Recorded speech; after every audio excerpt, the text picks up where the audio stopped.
बोल दे शेरा वाली माई की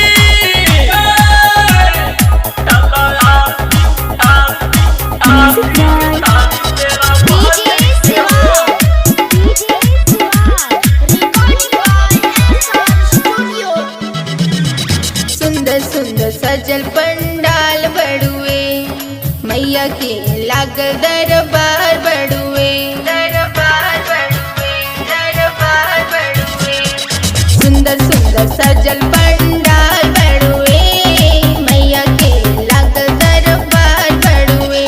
आगमन बैल बाटे देखो जोता बाली के हो, आगमन बैल बाटे देखो शेरा बाली के हो।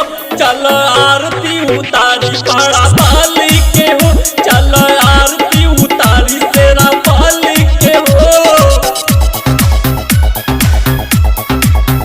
चलो आरती डीजे सनी शेरा बाली के हो।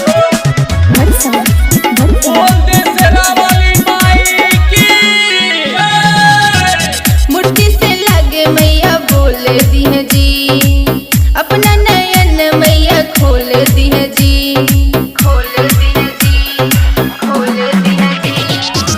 मैया के रूप निकला गेला हो, दर्शन से भाग सबके जागेला हो।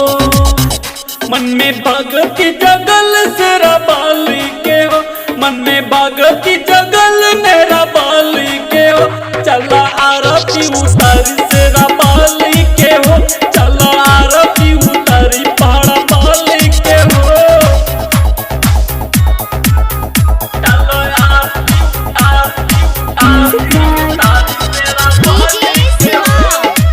बोल दे शेरा वाली माई की दौलत से मैया रानी आइल बड़ी, भक्तन के दिल में समाइल बड़ी, समाइल बड़ी, समाइल बड़ी।